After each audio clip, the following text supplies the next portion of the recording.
Negative 40 degrees Fahrenheit, that is not cold, that is a death sentence written in weather.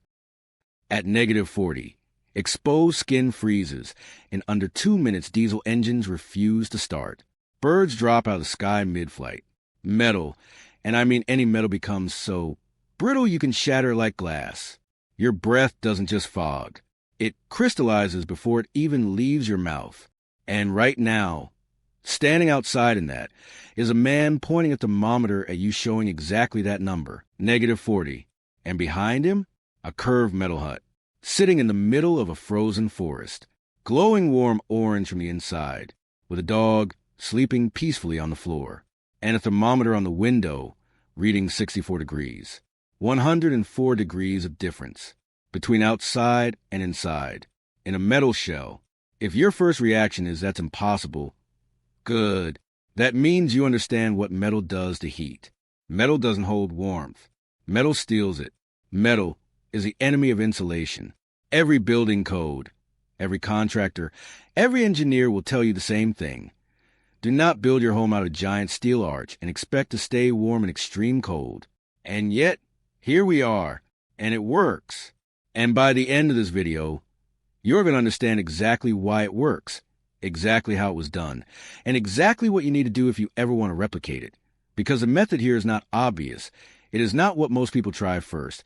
And the mistakes people make before figuring this out have cost them thousands of dollars in one miserable winter. Let's start with what you are actually looking at. A Quonset hut is a prefabricated structure made from corrugated galvanized steel, shaped into a half-cylinder arch. They were originally designed by the United States military in World War II for rapid field deployment. They are cheap. They are fast to build. They are nearly indestructible in wind and snow load because the arch shape deflects force rather than fighting it. A flat roof gets crushed by snow. An arch sheds it. That is the single greatest engineering advantage of this structure, and it is not a small one. In areas that get 10, 12, 15 feet of snowfall a season, that arch shape is the reason the building is still standing in March. But here's the problem nobody talks about in the sales brochure. Steel has an R value of essentially 0. For context, a single inch of spray foam insulation has an R value of around 6. A single inch of rigid foam board sits between R4 and R6.5, depending on the type. A standard residential wall in a cold climate is built to R19 or R21. For a climate that regularly drops below negative 20 Fahrenheit, building scientists recommend hitting R30 to R40 in your walls and ceiling. The steel skin of a Quonset hut? Effectively 0. Worse than 0, actually, because steel is a thermal conductor. It doesn't just fail to stop cold. It actively pulls heat from the inside air and bleeds it directly to the outside. That process has a name.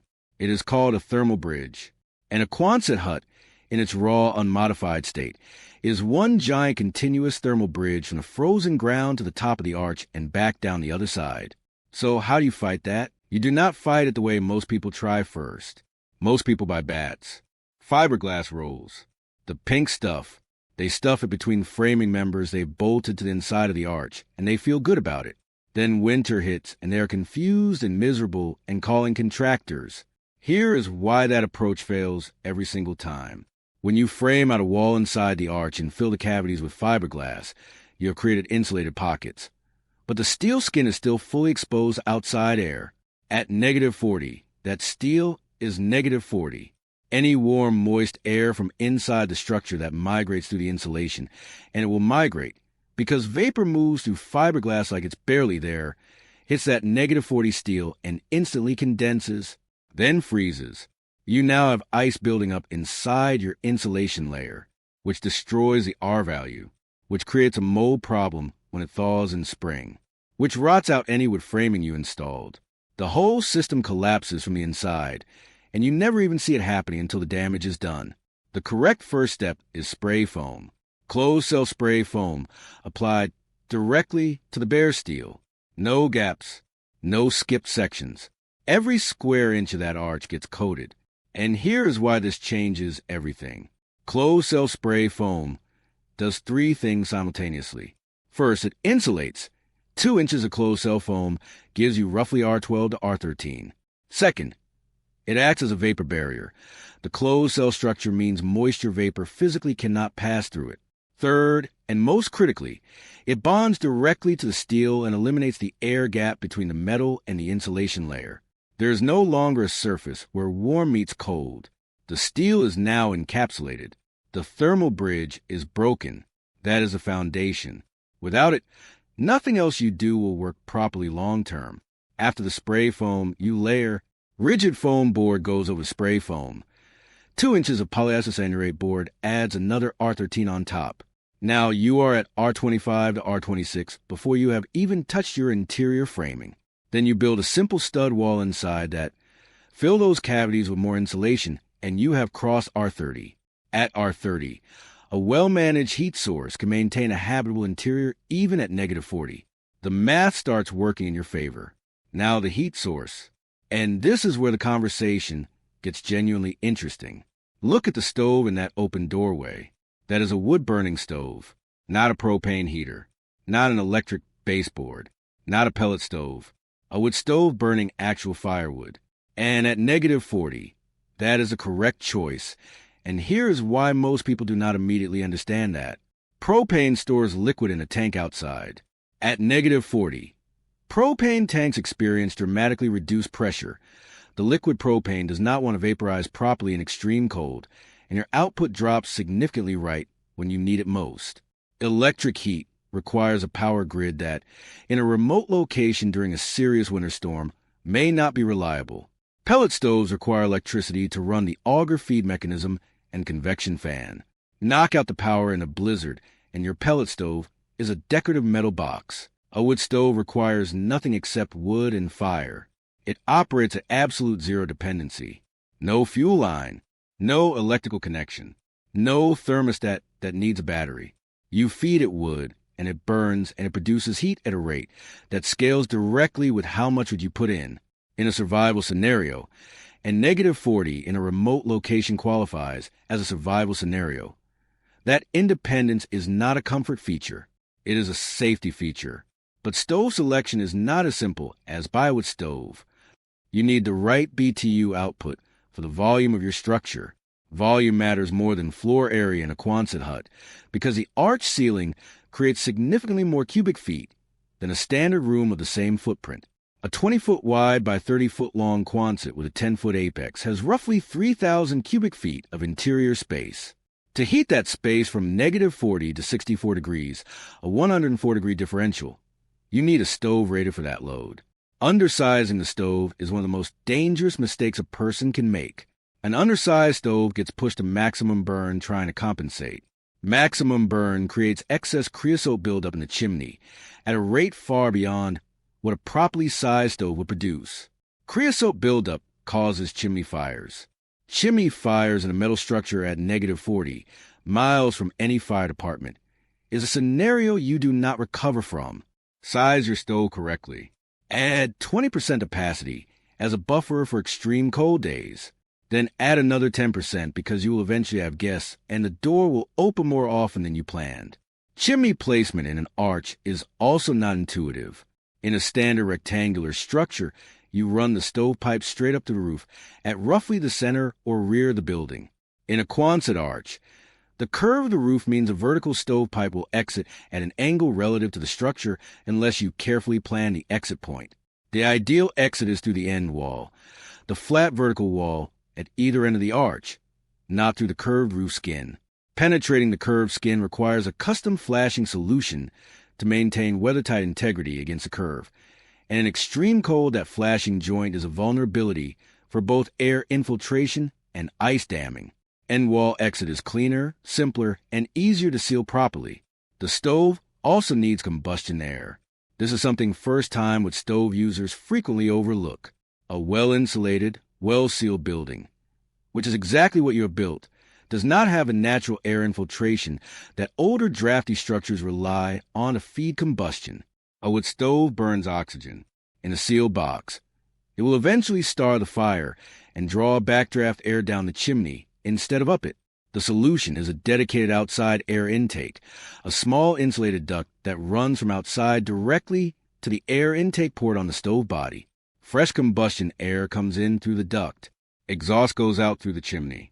The interior air envelope stays pressurized and warm. This is not optional in a tight modern build. It is required for both performance and safety. Now the end walls. Most people insulate the arch beautifully and ignore the end walls. The end walls are where you lose the fight. The end walls are flat vertical surfaces, which sounds like they should be easier to insulate than a curved arch. And they are, but they're also where your door is, your windows are, your utility penetrations are, and your structural framing transitions happen. Every one of those features is a potential air leak, and air leakage at -40 is not a comfort issue. It is a heat theft that runs continuously, 24 hours a day. A 1/4-inch gap around a door frame at -40 will bleed enough heat to meaningfully impact your interior temperature overnight. The single highest value upgrade on any cold climate building with a door that gets used regularly is an airlock entry.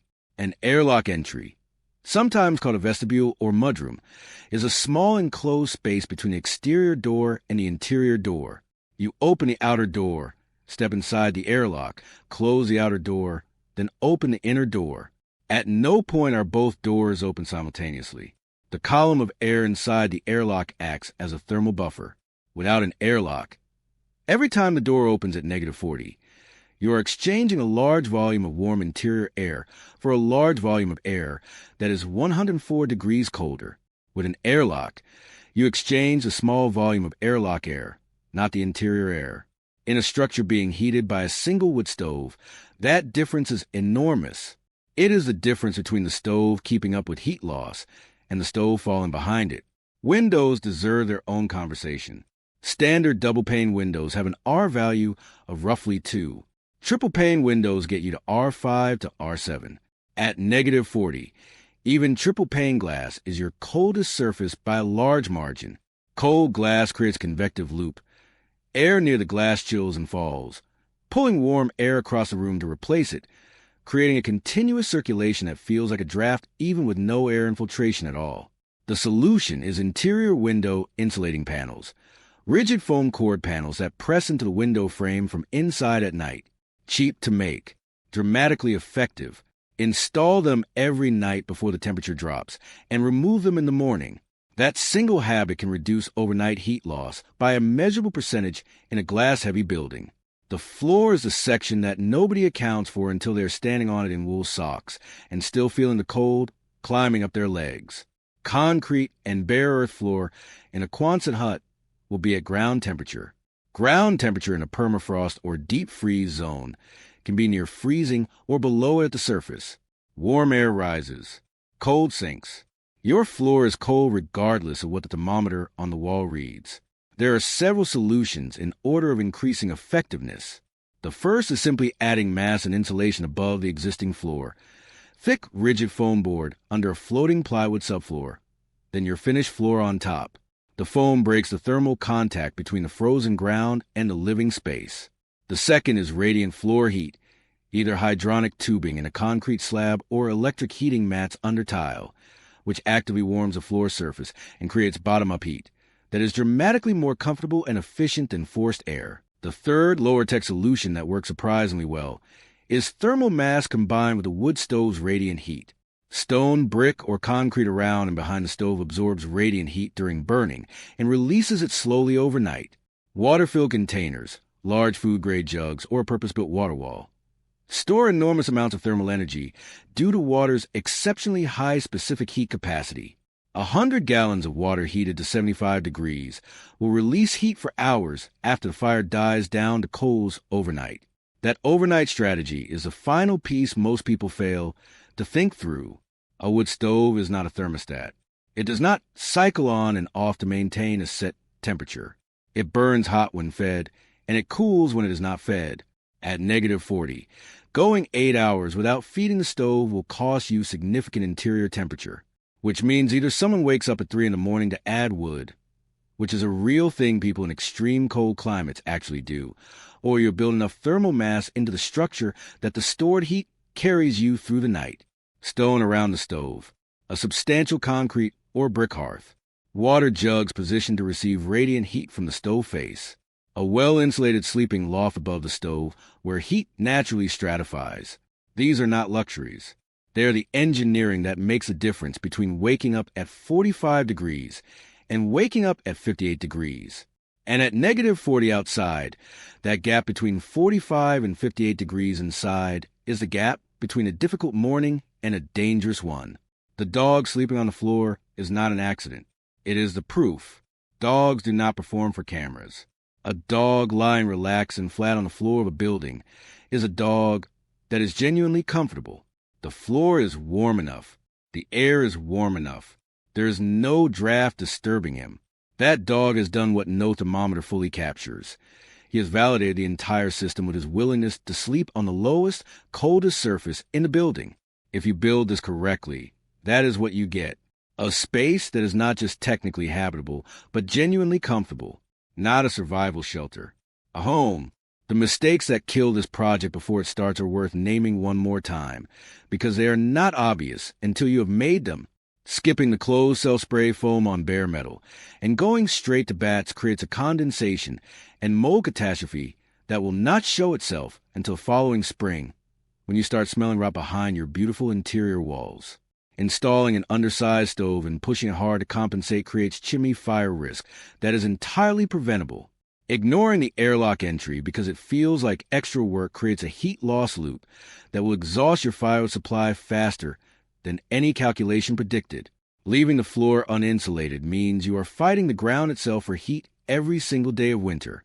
And doing any of this without a proper vapor barrier strategy means that even if you survive the first winter, the moisture damage accumulating invisibly inside your wall assemblies is quietly destroying the structure from the inside.